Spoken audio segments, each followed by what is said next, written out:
कैसे आप लोग? आशा करते हैं आप लोग बढ़िया होंगे और आरआरबी एनटीपीसी की तैयारी में आप लोग बढ़िया से लगे होंगे। तो आपकी तैयारी को और बेहतरीन बनाने के लिए आपके लिए प्रीवियस ईयर क्वेश्चन की सीरीज चलाई जा रही है, ठीक है। साथ में मेरे भाई प्लेलिस्ट बना हुआ है, जिन भाई को वीडियो 1 नंबर से देखना है वो आसानी से देख सकते हैं, ठीक है, प्लेलिस्ट में जाकर। साथ में आपका आरपीएफ का इतना बेहतरीन प्रीवियस ईयर सीरीज चल रहा है, उसको भी आप लोग ज्वाइन कर सकते हैं, ठीक है। तो आज के इस वीडियो में देखेंगे 9 जनवरी 2021 के फर्स्ट शिफ्ट के पूछे गए इंपॉर्टेंट जीके के क्वेश्चन, जो आपकी पेपर में रिपीट होने की ज़्यादातर संभावनाएं बनी रहती हैं, ठीक है। कुल 133 शिफ्ट का पेपर हम लोग करेंगे, तो आप लोग वीडियो से लगातार जुड़े रहिएगा मेरे भाई, क्योंकि एक एक वीडियो आपके लिए काफ़ी इंपॉर्टेंट होने वाला है पेपर के लिए। चलिए शुरुआत करते हैं। पहला प्रश्न, वीडियो अच्छा लगता है मेरे भाई तो वीडियो को लाइक और चैनल को सब्सक्राइब करना बिल्कुल नहीं भूलना है, ठीक है। भारत के वन्यजीव संरक्षण अधिनियम 1972 में कितनी अनुसूचियाँ हैं? इसका करेक्ट आंसर हो जाएगा 6। यानी कि भारत की जो वन्य जीव संरक्षण अधिनियम 1972 में आया था, उसमें कुल कितनी अनुसूचियां थी? तो 6 अनुसूची है, याद रखिएगा, ठीक है। आपके पेपर में पूछा गया था। तारे रात को आसमान में क्यों टिमटिमाते हैं? इसका सही उत्तर हो जाएगा नक्षत्र प्रकाश के वायुमंडलीय अपवर्तन के कारण। कहीं कहीं आपको अपवर्तन भी देखने को मिलेगा, तो आप आसानी से उसको टिक कर सकते हैं। तारे रात को आसमान में टिमटिमाते हुए नजर आते हैं क्योंकि नक्षत्र प्रकाश के वायुमंडलीय अपवर्तन के कारण। बढ़ते हैं अगले प्रश्न पे। अगला प्रश्न पूछा गया, स्वतंत्रता के बाद दूसरी पंचवर्षीय योजना, जो कि इसका समय था 1956 से 61 के दौरान, जर्मनी के सहयोग से किस इस्पात संयंत्र की स्थापना की गई थी? करेक्ट आंसर होगा राउरकेला इस्पात संयंत्र। तो जर्मनी की सहायता से राउरकेला इस्पात संयंत्र की स्थापना किया गया था दूसरी पंचवर्षीय योजना में। अब आपसे मैं कुछ प्रश्न पूछूंगा, जिसका उत्तर आप लोग कमेंट बॉक्स में देने की कोशिश करेंगे। पहला प्रश्न है कि भिलाई इस्पात संयंत्र किस राज्य में, या फिर उसका स्थल बताइए जहां ये मौजूद है। दुर्गापुर इस्पात संयंत्र का भी बताना है, राउरकेला इस्पात संयंत्र का भी आप बता सकते हैं कमेंट बॉक्स में, और बोकारो इस्पात संयंत्र का भी स्थान आप लोग जरूर बताइएगा। देखते हैं कौन ऐसे हैं जो काफ़ी सीरियस होकर पढ़ाई कर रहे हैं, ठीक है। देखते हैं अगले प्रश्न को। कृत्रिम उर्वरक पहली बार किस शताब्दी के दौरान निर्मित किया गया था? करेक्ट आंसर होगा 19वीं शताब्दी में। तो कृत्रिम उर्वरक पहली बार 19वीं शताब्दी के दौरान निर्मित किया गया था, याद रखेंगे। बढ़ते हैं अगले प्रश्न पे। पेरिस स्थित international institute of education planning संयुक्त राष्ट्र के किस संगठन का अंग है? तो करेक्ट आंसर होगा यूनेस्को। पेरिस स्थित international institute of educational planning संयुक्त राष्ट्र के यूनेस्को का एक अंग माना जाता है। अगला प्रश्न है, किसी भी कंप्यूटर सिस्टम का मस्तिष्क किसे कहा जाता है? तो बहुत ही आसान प्रश्न है, करेक्ट आंसर होगा सीपीयू। तो किसी भी कंप्यूटर सिस्टम का मस्तिष्क सीपीयू के नाम से जानते हैं। अगला प्रश्न देखते हैं, इनमें से भारत के किस वायसराय ने निर्वाचित स्थानीय सरकारी निकायों के सृजन की पहल की थी? करेक्ट आंसर होगा लॉर्ड रिपन। तो भारत का यह वायसराय था जिसने निर्वाचित स्थानीय सरकारी निकायों के सृजन की पहल की थी, लॉर्ड रिपन। करेक्ट आंसर हो जाएगा। अगला प्रश्न देखते हैं, सैनिक विद्रोह के दौरान जनरल कौन था? करेक्ट आंसर होगा लॉर्ड कैनिंग। सैनिक विद्रोह जो कि 1857 में हुआ था, उस समय गवर्नर जनरल कौन था? तो लॉर्ड कैनिंग था, याद रखेंगे, ठीक है। पढ़ते हैं अगले प्रश्न पे। निम्नलिखित में से किन नेताओं ने ताशकंद समझौता पर हस्ताक्षर किया था? आपसे मैं प्रश्न पूछता हूं कि ताशकंद समझौता कब हुआ था? कमेंट बॉक्स में बताइए तो जरा। देखते हैं कौन कौन एकदम तैयारी में लगे हुए हैं जबरदस्त रूप से, ठीक है। तो ताशकंद समझौता कब हुआ था आपको कमेंट बॉक्स में बताना है। वहां से आप लोग याद रखिएगा कि ताशकंद समझौता लाल बहादुर शास्त्री और अयूब खान के बीच हुआ था। याद रखिएगा, ये दो प्रमुख नेता थे जिनके बीच ताशकंद का समझौता हुआ था, लाल बहादुर शास्त्री और अयूब खान हो जाएगा करेक्ट आंसर।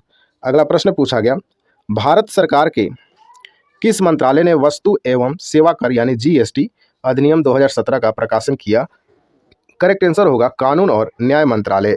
तो भारत सरकार के जो कानून और न्याय मंत्रालय है, उसने वस्तु सेवा कर यानी जीएसटी अधिनियम 2017 का प्रकाशन किया था।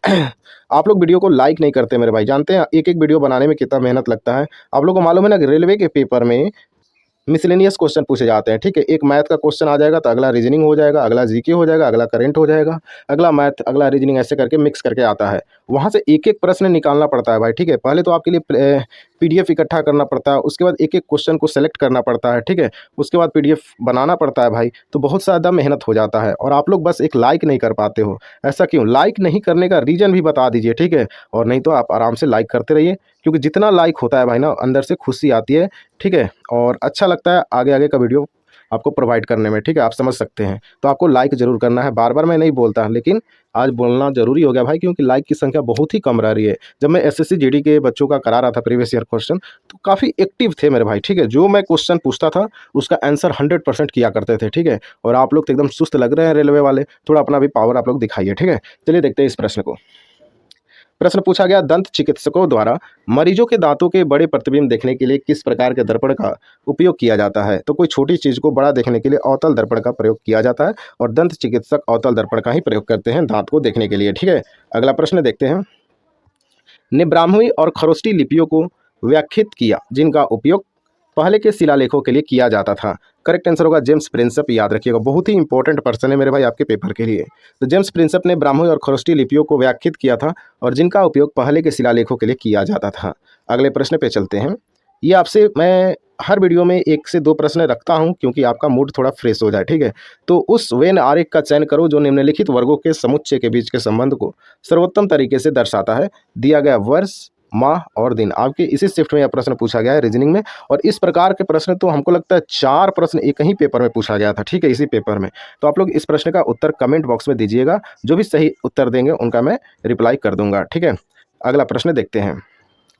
भारत की पहली मानव चलित अंतरिक्ष उड़ान का नाम क्या है। तो करेक्ट आंसर हो जाएगा गगनयान। गगनयान जो है मेरे भाई भारत की पहली मानव चलित अंतरिक्ष उड़ान है, याद रखिएगा, गगनयान के नाम से आप लोग ध्यान में रखेंगे, ठीक है। बढ़ते हैं अगले प्रश्न पे। ओपेक का मुख्यालय कहाँ स्थित है। तो ऐसे संगठन का मुख्यालय लगातार पूछा गया है पेपर में, याद रखिएगा वियना इसका करेक्ट आंसर हो जाएगा। बढ़ते हैं अगले प्रश्न पे। देखिए फिर से एक मैं प्रश्न रख दिया हूँ। उस वेन आरेख का चयन करो जो निम्नलिखित वर्गों के समुच्चय के बीच के संबंध को सर्वोत्तम तरीके से दर्शाता है। मैंने बताया ना, लगभग 4 प्रश्न सेम टू सेम इसी पैटर्न पे पूछा गया था आपके इस पेपर में। तो मंगल, शुक्र और ग्रह, ये कौन सा वेन डायग्राम बनाएंगे आपको कमेंट बॉक्स में बताना है मेरे भाई, ठीक है। ABCD 4 आपके ऑप्शंस हैं, आप करेक्ट आंसर बता दीजिएगा कमेंट बॉक्स में। देखते हैं अगले प्रश्न को। एक संचार प्रोटोकॉल है, इसमें कौन है जो संचार प्रोटोकॉल है। याद रखिएगा HTTP जो है एक संचार प्रोटोकॉल है। अब आपके लिए एक काम मैं देता हूं, HTTP का फुल फॉर्म आप लोग कमेंट बॉक्स में बताइए। पहले के प्रीवियस पेपर में कराया गया है, HTTP का फुल फॉर्म आपके पेपर में पूछा गया था, तो मैंने बताया था। आप लोग कमेंट बॉक्स में बताइए इसका करेक्ट आंसर। अगला प्रश्न देखते हैं। राइबोसोम बनाते हैं, राइबोसोम क्या बनाते हैं। तो प्रोटीन बनाते हैं। राइबोसोम जो है प्रोटीन का निर्माण करते हैं, याद रखिएगा। देखते हैं अगले प्रश्न को। देखिए ये तीसरा प्रश्न आ गया आपके सामने। लिखा गया कांसा है, पीतल है और मिश्र धातु है। आपको करेक्ट करके बताना है कि इनमें से कौन सा वेन डायग्राम फॉलो करता है। चलिए बढ़ते हैं अगले प्रश्न पे। गैट का उत्तराधिकारी संगठन कौन सा है। GATT का उत्तराधिकारी संगठन कौन है। तो WTO आपका करेक्ट आंसर हो जाएगा, वर्ल्ड ट्रेड ऑर्गेनाइजेशन। अगला प्रश्न देखते हैं। श्वसन प्रक्रिया में ग्लूकोज जैसे जटिल कार्बनिक यौगिक ऊर्जा प्रदान करने के लिए किसके रूप में टूट जाता है। तो ATP में टूट जाता है मेरे भाई, आपको याद भी होगा, बहुत ही आसान सा प्रश्न है। अगला प्रश्न देखते हैं। ICC विश्व कप 2019 पुरुष का फाइनल मैच कहाँ खेला गया था। तो फाइनल मैच न्यूजीलैंड और इंग्लैंड के बीच खेला गया था मेरे भाई। कहाँ, तो लॉर्ड्स लंदन में खेला गया था, आपको ध्यान रखना है। और कौन जीता था, तो इंग्लैंड जीत गया था भाई, याद रखना, ठीक है, बहुत ही पेपर में पूछा जा रहा है, ठीक। अगला प्रश्न देखते हैं। उस स्मारक का नाम बताइए जो एक पुरातात्विक स्थल के सफल जीर्णोद्धार और संरक्षण का प्रमाण है। करेक्ट आंसर तो हो जाएगा इस प्रश्न का सांची स्तूप। उस स्मारक का नाम बताइए जो एक पुरातात्विक स्थल के सफल जीर्णोद्धार और संरक्षण का प्रमाण है। तो सांची स्तूप आपका करेक्ट आंसर हो जाएगा। अगला प्रश्न है कि क्षेत्रफल की दृष्टि से विश्व का छठा सबसे बड़ा देश कौन सा है। करेक्ट आंसर होगा ऑस्ट्रेलिया जो है विश्व का सबसे बड़ा देश हो जाएगा, छठे रैंक पे। कौन सा रैंक, तो 6 रैंक पे आता है सबसे बड़े देशों की क्रम में ऑस्ट्रेलिया। और सबसे बड़ा कौन है, आप कमेंट बॉक्स में बता सकते हैं, तो जरूर बताइएगा। विश्व का सबसे बड़ा क्षेत्रफल के अनुसार देश का नाम आपको कमेंट बॉक्स में बताना है। अगला प्रश्न पूछा गया मेरे भाई कि पॉलिटिक्स ऑफ जुगाड़ द कोलिजन हैंडबुक के लेखक कौन है। करेक्ट आंसर होगा सब्बा नकवी। तो पॉलिटिक्स ऑफ जुगाड़ के लेखक हो जाएंगे सब्बा नकवी। बढ़ते हैं अगले प्रश्न पे। चिपको आंदोलन की तरह में से किसका लक्ष्य उत्तर कन्नड़ जिलों में वनों की रक्षा करना है। करेक्ट आंसर हो जाएगा अपिको आंदोलन। तो चिपको आंदोलन की ही तरह है अपिको आंदोलन, जिसका लक्ष्य था उत्तर कन्नड़ जिले में वनों की रक्षा करना। चिपको आंदोलन का संबंध भी वन से है भाई, और अपिको आंदोलन का भी संबंध वन से, याद रखिएगा, ठीक है। अगला प्रश्न देखते हैं। जनसांख्यिकी संक्रमण को निम्न में से किसके रूप में वर्णित किया गया है। करेक्ट आंसर हो जाएगा एक समय के बाद समाज की जनसंख्या में परिवर्तन की एक प्रक्रिया।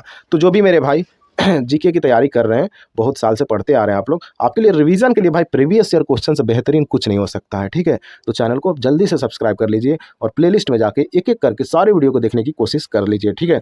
तो जनसांख्यिकी संक्रमण को निम्न में से किसके रूप में वर्णित किया गया? तो एक समय के बाद समाज की जनसंख्या में परिवर्तन की एक प्रक्रिया होती है। अगला प्रश्न देखते हैं, आधुनिक आवर्त सारणी में तत्वों को ऊर्ध्वाधर स्तंभों में विन्यासित किया गया है। तो कुल ऊर्ध्वाधर हो जाएंगे 18 जिसको आप लोग ग्रुप के नाम से भी जानते हैं, याद रखिएगा, ठीक है। और आवर्त कितने होते हैं? तो आवर्त होते हैं 7 आवर्त होते हैं, याद रखिएगा, ठीक है, जो कि क्षैतिज होते हैं। अगला प्रश्न पूछा गया, पृथ्वी को सूर्य की पराबैंगनी विकिरण से कौन सुरक्षित रखता है? तो ओजोन बचाता है पृथ्वी को पराबैंगनी विकिरण से। ये पराबैंगनी विकिरण कहाँ से आता है? तो सूर्य की किरण से आता है। अगला प्रश्न है, किस नदी के विस्तार को राष्ट्रीय जलमार्ग 2 कहा जाता है? तो बार बार यह प्रश्न रिपीट होता है भाई, ठीक है। इसका करेक्ट आंसर हो जाएगा ब्रह्मपुत्र हो जाएगा। तो ब्रह्मपुत्र आपका करेक्ट आंसर होने वाला है, जिसका क्षेत्र को राष्ट्रीय जलमार्ग 2 के कहा जाता है, याद रखिएगा। तो इसी के साथ आपका आज का सारा प्रश्न जो जीके का पूछा गया था वो कंप्लीट होता है। हाँ, करंट अफेयर्स का प्रश्न आपको देखने को नहीं मिलेगा मेरे भाई, क्योंकि करंट अफेयर्स हमेशा बदलते रहता है, इसलिए मैंने करंट अफेयर्स के सवाल को नहीं लिया है। ध्यान रखिएगा, आपको जीके और साइंस के स्टैटिक जीके आपको देखने को मिल जाएगा। चलिए मिलते हैं अब नेक्स्ट वीडियो में। चैनल को सब्सक्राइब कर लीजिए, बेल आइकन को प्रेस कर लीजिए। जय हिंद।